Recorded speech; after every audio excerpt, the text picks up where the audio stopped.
Hey guys, it's TechRan here. Welcome back to another PC build video. Today we'll be building the best $1,500 gaming PC. That's right. And if you guys did not know, the reason why we're building this here today is because I recently got a message on Instagram from a friend of mine from high school. He was looking to get himself a new gaming PC and he wasn't too confident about building himself. So he asked me if I could do it for him and I said absolutely, bro. And that's what we're gonna do here today. We're gonna build him the best $1,500 gaming PC and we're throwing some freebies. And on top of that, he will not have to pay for this PC build whatsoever, the build cost, because I'm going to build it for free. So let's get into the parts. So the first thing we have is our CPU. We went with the Ryzen 7 97X. This is an 8-core, 16-thread CPU, and this CPU is absolutely amazing for gaming and on top of that, Photoshop applications and productivity applications. Because the reason why I went with this CPU in particular was because of the fact that he wanted to use this for video editing and maybe some other applications if he did want to get into maybe some social media stuff. So he'll be able to do anything he wants with this CPU. For our motherboard, we went with the Prime B60 Plus Wi-Fi from actually ASUS. This motherboard is awesome because it's like $160 around that price point. You can actually find it cheaper, near $150 at times. And it has everything you need for an ATX board. Plus, on top of that, Wi-Fi on board and an additional 16 byte slot supporting by 4. So maybe if he wants to add a capture card into the PC or maybe an expansion card for storage, he could do really whatever he wants with this motherboard. This is probably my favorite motherboard on the market currently for a budget build. For our RAM, we got the Corsair Vengeance 32GB kit of DDR5 memory at 6000 megahertz. Now keep in mind, this kit usually costs $110, but he will not have to pay for this kit for this video because I actually had this in inventory extra, so I was not using it for anything. So he's going to save himself $100, which is going to be awesome. Now for our storage, we got the 1TB Crucial P3 Plus Gen SSD. This thing is Gen 4 SSD speed. It's going to be more than fast enough to put anything he wants for his boot drive, games, or anything along those lines. Plus on top of that too, we got a freebie for him. I'm throwing in a Western Digital Red plus 4TB hard drive, so that way he can place anything he wants on there. And keep in mind, this is not like a normal hard drive. This is more for NAS's, so the durability on this is pretty good, and the read and write speeds are gonna be slightly faster than most drives. Nothing insane though. So he can place pretty much whatever he wants on here with this 4TB storage, whether it be games, photos, videos, or maybe corn. He'll have more than enough storage to place whatever he wants on there. It's not going to be the fastest thing in the world, but it's going to be more than enough for what he wants to do. Now for a cooler, we got the ID SE214 cooler. This is more than enough for a 97X, just because the 97X has a TDP of 60 watts, can go up to 120, but that's not going to really get too hot. So this air cooler will be more than enough for our PC building. And it only comes at $14. And now for our power supply, we got the RM750 watt from Corsair. This is a nice 750 watt power supply, which is going to be more than enough power to power our PC build. And now for our PC case, we are going to use the Antec C5 PC case in white, so it'll add a little depth to our PC build. So most of the components will be like a silver and black color, and the case will be white. So ultimately this build should look really nice when it's done. Now for a GPU, we got ourselves the RTX 5070 12GB model. That's right, this GPU will be more than enough to game whatever he wants for a long period of time, and on top of that too, for any productivity applications he wants to do as well, this GPU will just absolutely crush it. Now originally we were thinking going with like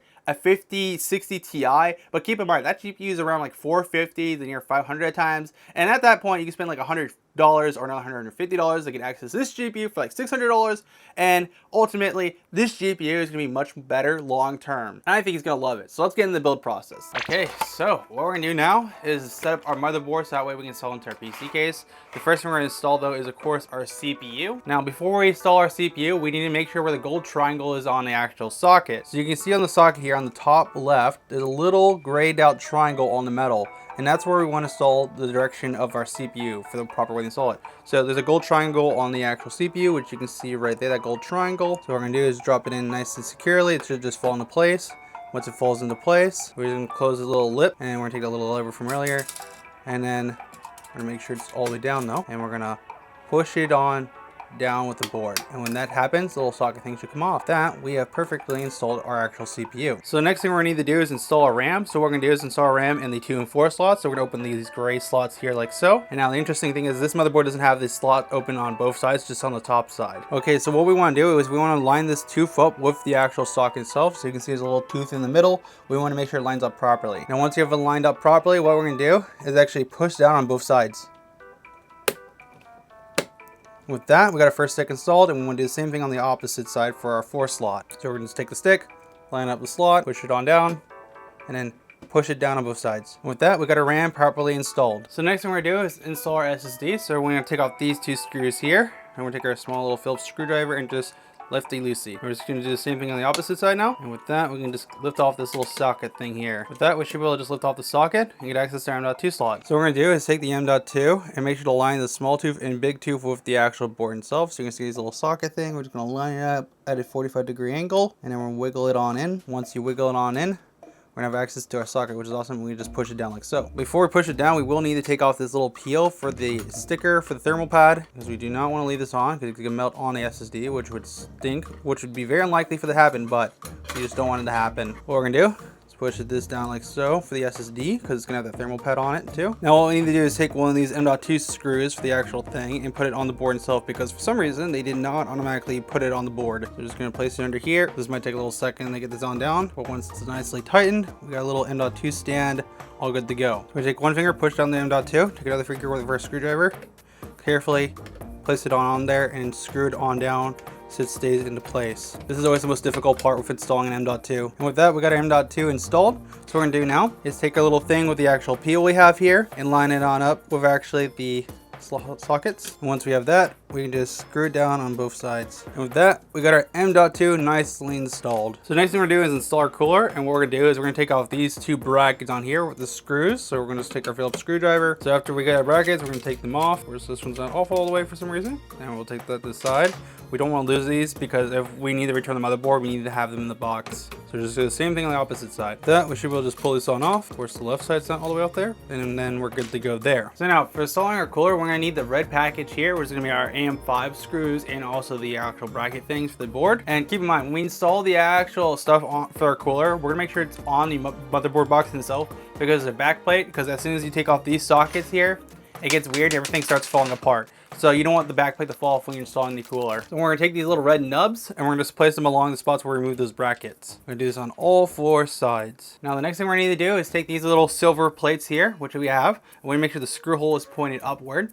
And we're gonna have them point like this, and we're gonna line them on up with actually the plates here for our little red things. There's definitely a term for what they're called, but I keep forgetting the name of it. So we're just gonna run the screw through it, and then we're gonna carefully line it on up with so, then screw it on down. And we're just gonna run the screw on the opposite side, and we'll have our first bracket installed. And with that, we got our brackets nicely installed. So the next thing we're gonna need to do is install some thermal paste onto our CPU. So what I'm gonna do is install a grain size of rice on top. With that, our thermal paste is all applied. Now we're gonna need to remove this red peel from our bottom of our cooler before we start installing this. What we're gonna do is line up these two screw parts with actually the screw mount here. Carefully line it up like so. Once we've done that, we can start screwing it on down. You just want to do a little bit of screwing on both sides at a time. So you're going to carefully tighten it on both sides nice and evenly. Now once you tighten it on both sides nice and all the way, what we're going to need to do is install our CPU fan onto our cooler. So we're going to grab these little fish hook things. We're going to only like 2 of them. And then all we're going to do is take these little clips and we're going to hook them right through our actual CPU fan. Once it hooks down, we'll be good to go. And pro tip, if you do want to actually like route your cable and not have extra slack, you can literally just wrap it around.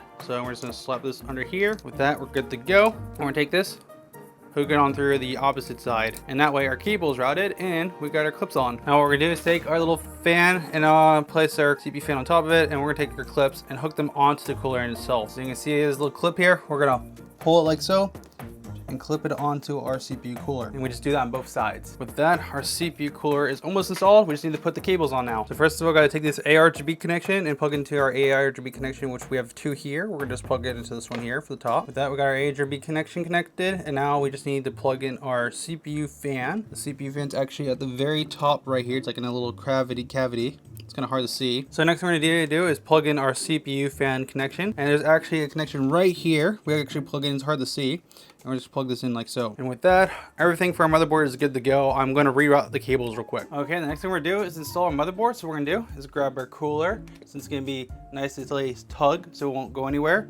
And we're gonna install a motherboard, but before we do that, I need to make sure to grab the bracket. Okay, so the next thing we're gonna need to do is install our bracket for our motherboard, and we're gonna have the IO stuff for the audio on the bottom. We're gonna have the lip pointing outward. So you put it inside the case and push it on in. It should pop into place. When you hear it pop into place, you done it right. With that, our IO shield is nicely installed. So we're gonna just take a motherboard, grab it from the cooler, since the cooler is nicely snug, and we just carefully line up with the motherboard in itself for the I/O.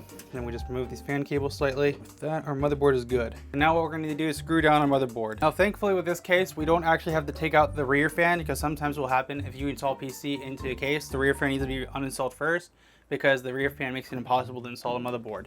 But thankfully that isn't the case with this one, the Antec C5, which is really nice. If we had a beefier I/O, we might have had to actually move the rear fan, but thankfully we didn't. So before we start our motherboard, we're going to take these small screws from the motherboard box, and then we're going to actually use them to screw down our motherboard. With that, our motherboard is nicely installed. So next thing we're going to do is install our hard drive. So we're going to open this back side here. Now once we take out those 4 screws, this white piece here will come out, and we can just install our hard drive here.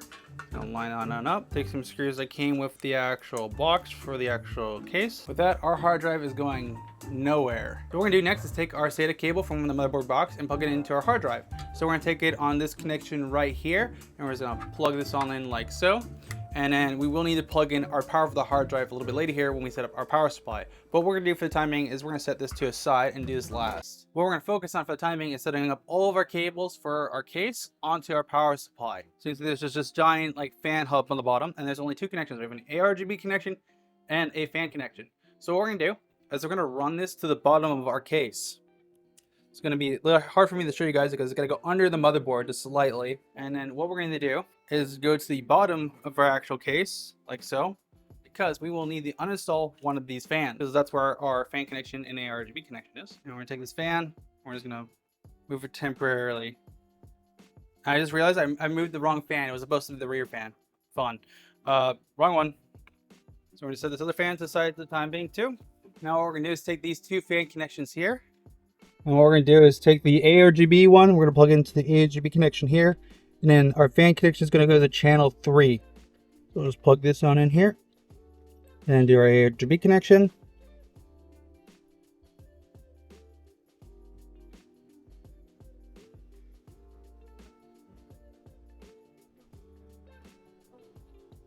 With that, we got our fan connection, ARGB connection connected for all these fans, which is nice. So what we're going to do is we're going to run this HD audio cable onto the bottom here, where we did the same thing with our fans. And then the Type-C connection, we're going to run to the top grommet here. Then for our power LED and HD LED, we're going to run into the bottom here for our power button and stuff. Then for our USB 3 connection, we're going to run the top grommet like we did for the Type-C. So what we're going to do is take our Type-C connection and we're going to plug it into this Type-C port here.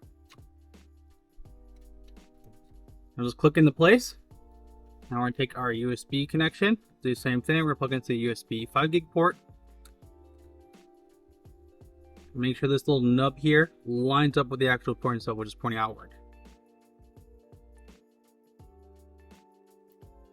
So that's good there. We take the extra slack and just push it back down. Now for that HD audio cable, what we're going to do is we're going to plug it into the HD audio port, which is right there. It's called the F audio. We're just going to push that on in there.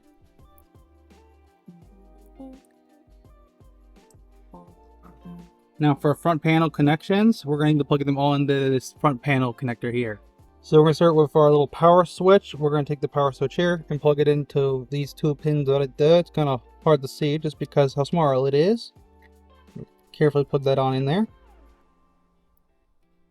So we're going to take our power LED and negative LED and then plug them in the proper space. So the power is going to go on the left pin.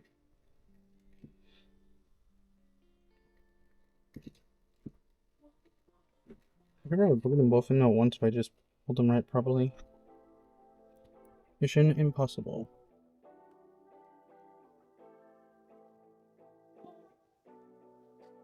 There you go.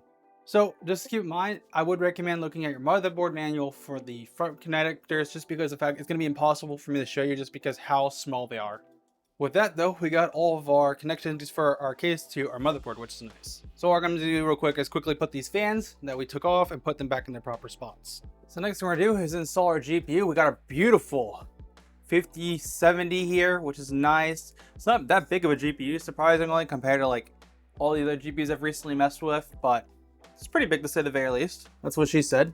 So what we're going to have to do is open up the back here and open up our 2 and 3 slot here. So first of all, what we got to do, we got to take this little screw here and untighten this one. So we're going to take these screws, hold on to them for the time being. And we're just going to pull out these two brackets here.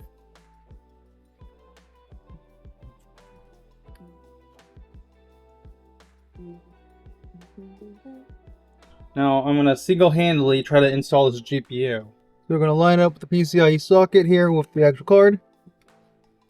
And I forgot, we got to make sure to lift the white thing up. I forgot to do that.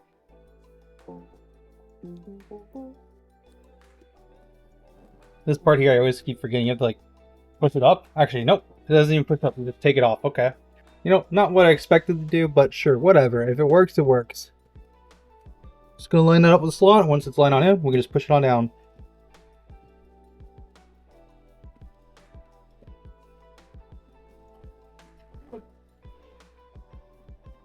And with that, we got our GPU nicely snugged in the slot. Now what we're gonna do is take the screws. Now, as I was saying, we're gonna take the screws and screw them back down from the brackets.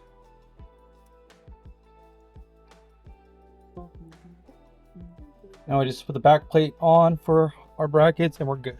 And with that, our GPU is installed. So the next thing we need to do is install our power supply, and then we will have this build almost done. So one of the first cables we'll need is our CPU 8-pin cable. We only need one of these. We'll also need a SATA power cable to power our fans and our hard drive. Then we'll use that new 16-by pin for the power of the GPU in itself. We only need one of these, thankfully. And then the last thing we'll need is our 24-pin to power the motherboard. So I'm just gonna plug all of these in real quick. This shouldn't take me too long. So what we're gonna do is install our power supply in our case, and we're gonna install it lined up the side there with that hole there.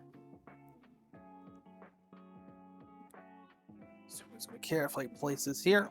Now all we want to do is grab our power supply and not lose our screws for the 16th millionth time. And we're just gonna start screwing in our power supply real quick. With that, our power supply is all good to go. So now we got to plug the cables. So we're gonna start routing the cables. So we're gonna take our CPU cable, route to this top grommet here.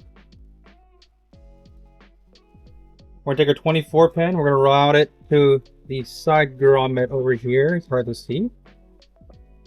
And then we're gonna take this GPU power cable and just run it through the bottom grommet on the side here. I don't think there's a really good spot for this, to be honest with you. And lastly, we have the SATA power. So the first thing we're gonna do is we're gonna take one of these ends and plug it into this white connection here. This will allow us to power our fans. And that's good in there, nice and snug. And we're gonna take another one of these SATA connections and put it into our power, or into our hard drive. That's what it was. My brain's going dud for a second there. So the little one right there, we're gonna take that connection and line up the nub with it and plug it in real quick. Let's do this.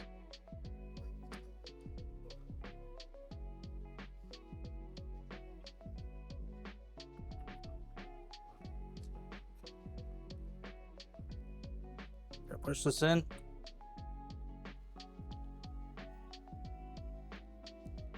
There we go. Power to our hard drive now. And we're gonna take this SATA connection and run this to the bottom grommet. Now all we gotta do is just reline this back on up and screw this back on down and place it back where it belongs. So I'm gonna do this real quick. This shouldn't take me too long. Okay, now that's back installed. Let's plug in the front cables.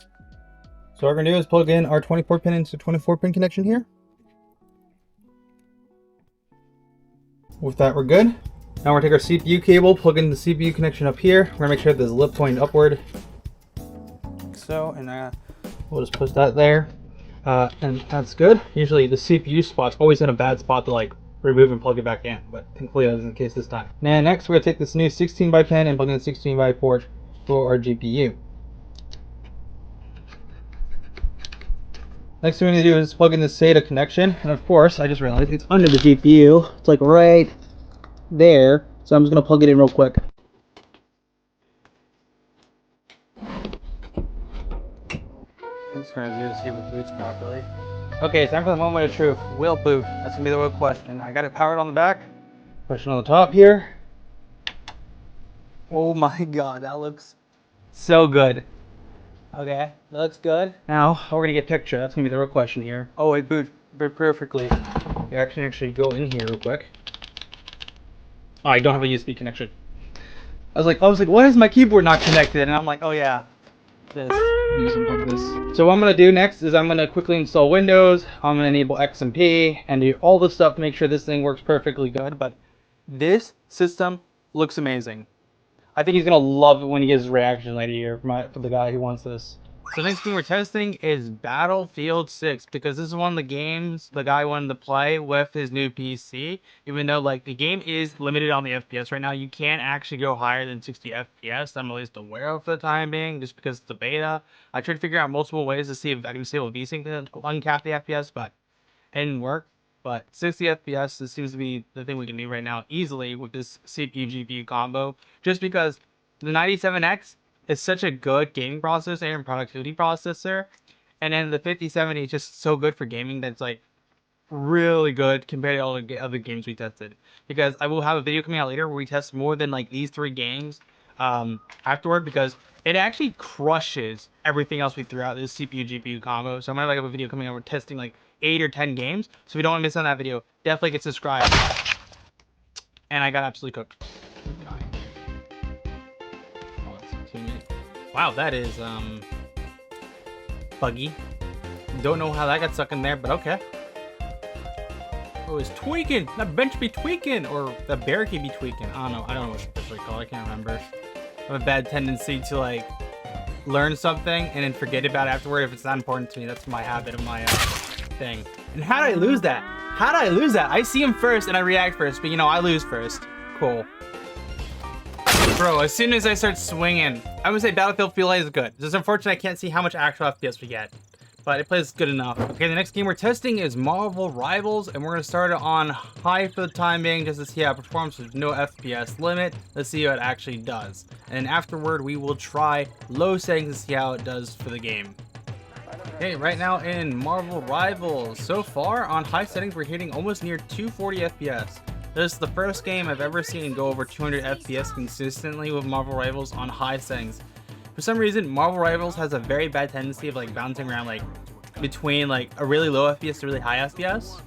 It'll be interesting to see once we actually like get in where our 1% lows, because like the 1% lows can really affect this game, I've noticed, especially some other games that are very fast-paced movement. Okay, and there we go. Get this other guy real quick here. Oh, I'm getting slapped around. I do not want to go down there. Oh, I am low. I am very, very, very low. That was close. I'm gonna cook this guy. Oh, you're cooked.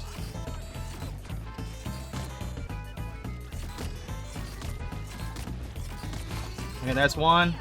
Almost got him. I'm gonna go finish this last kid. This kid's not gonna get away. Got you, squirrel girl. Get out of here. Get out of here. I'm really curious to see now how much it'll be when we actually put the game on low. Oh, he's gone. They're gone. They're gone. They're just cooked. I'm gonna kill this guy, and then I am going to pop off and switch to low settings and see how it does. Okay, we're gonna hide over here. Oh, hello, invisible woman. I'm just gonna take care of you real quick. Now we're good. So what we're gonna do is just crank everything to low for the time being, just to see how much FPS we get. Okay, so right now, over 200 FPS, which is nice. And I just got blopped. Fun. I was popping off and I died because like I'm not aware of what's going on. So with low settings, we're still hitting near the same amount of FPS. We are getting like 10 more FPS in those corridors. So instead of like capping at around like 230, we're now around like 240, nearing 250 at times. Unfortunately, nothing too crazy. So I was hoping like we might get like even more than that, but that's not the case. I'm not even sure what that is that I'm looking at. I'm gonna hide around this corner quick. There's one person behind me who's just being annoying. Oh no, no, no, no, no, no, no, no, no, no, no. No, no, no, no, no, no. No, no, I'm stuck. I'm stuck on the wall. I'm stuck on the wall. Okay. I barely made it out of that. That was close. Oh no! I am about to absolutely cook all these people, bro. Hey, yo. What? He saved all of them! He saved all of them! Are you serious? Well, whatever. I thought it was going to be a mad play right there, but that was just not the case. Next up, we're testing Fortnite with DirectX 12, which I'm super excited about this. We're going to have unlimited FPS. We're going to set it to high settings for the time being. Then afterward, we're going to do the performance mode to see how much FPS we can actually get, the most FPS possible at that. I'm so ready to cook these kids, man. Okay, so we're currently in the battle plus. We're hitting around on lows around 80 to 70, and in highs to 170, which is nice. Once we touch the ground, we should get a lot more FPS. I'm not sure why, what's it called? Fortnite, my FMSI Afterburner isn't working on Fortnite. I tabbed in and out multiple times, but it's still not doing anything with it, which is kind of strange, even though it should. It just isn't. Now we're on the ground, though. It's a lot more consistent. It's like over 120 nearing to 200 FPS, which is sick. And the game looks absolutely amazing.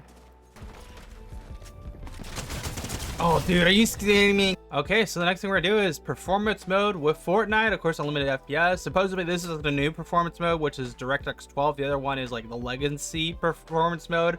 So I'm not too sure if it's gonna be insane or not. But we're gonna set the epic view distance and everything else at the low.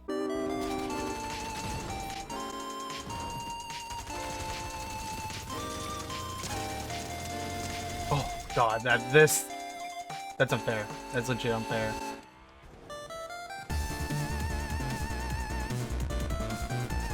Oh, bro got bodied.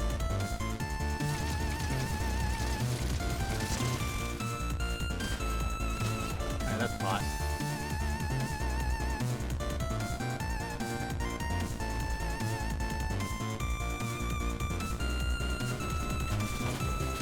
Damn, brother, can you guys shoot everyone but me?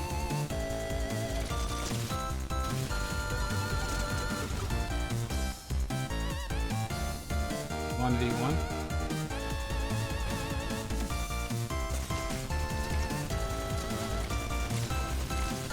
Dude, I don't know what happened right there, but I barely won that, bro. That was good. I will quickly say Fortnite felt amazing. 400 nearing 500 FPS on performance mode. I think this is the new DirectX 12 too, which is insane. Hello, how's it going? I'm Nels. Grant's built me this great, awesome PC. Could not recommend him so much. He is incredible at his job, and I can't wait to see what he's cooked up for me here. Okay, so I finished up the PC. The PC looks really good. I think you're gonna absolutely love it. You ready for the reveal? I am. Yes, I am. Oh, wow.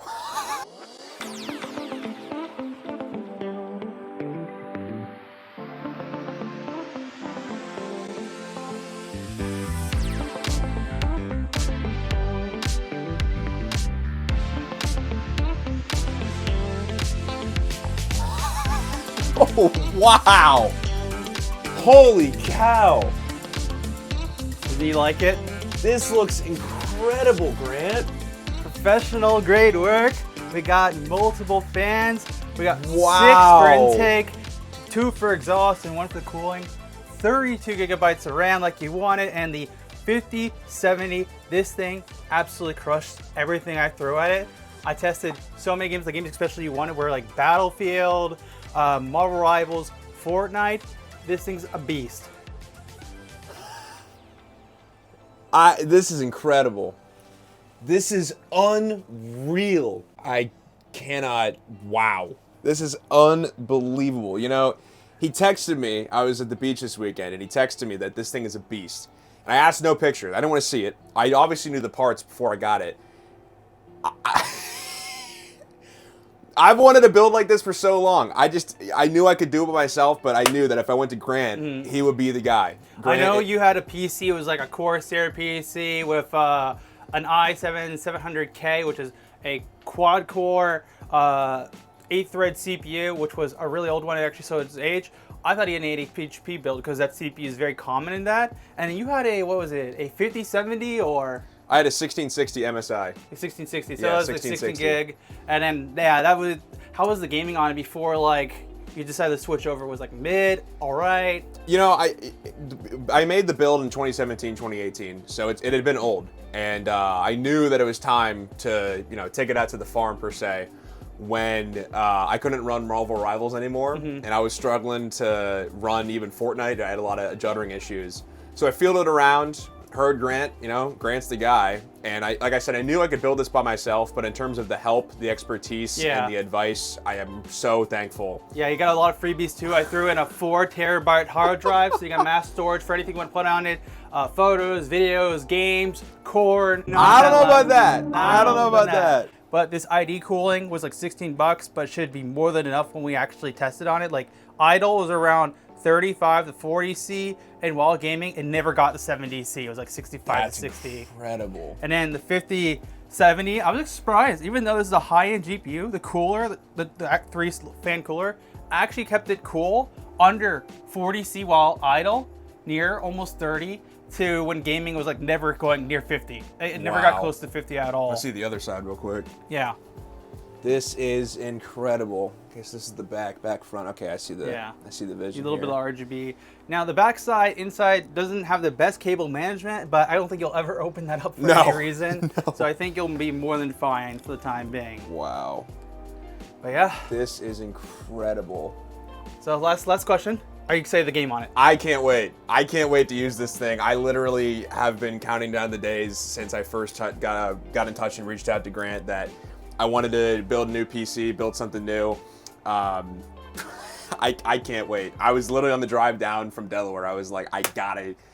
First thing I'm doing, I haven't even gone home yet. First thing I'm doing is I'm unpacking, or I'm sorry, not even unpacking. I'm coming here, straight here. Sweet. And I can't wait to test this thing out. Okay, well, let's get it packed up so you can take it home. I'm glad you're happy with the results, bro. Appreciate it, Grant. Grant is the guy. Go to Grant. Okay, I'm gonna just quickly say that PC turned out absolutely amazing. There were some things I wish I improved on with that PC build, like maybe getting some white cable extensions and going with more white components. But at the end of the day, that PC performed amazing for every single game I threw at it, especially the other games, which I'll have a follow-up video testing like all the games, 8 different titles. So if you don't want to miss on that video, definitely get subscribed because we only tested 3 games in this video and it performed amazing. Like you saw the results, this thing speaks for itself. We got the most performance for $1,500 and he's gonna absolutely love it. I'm just glad he's happy with the results.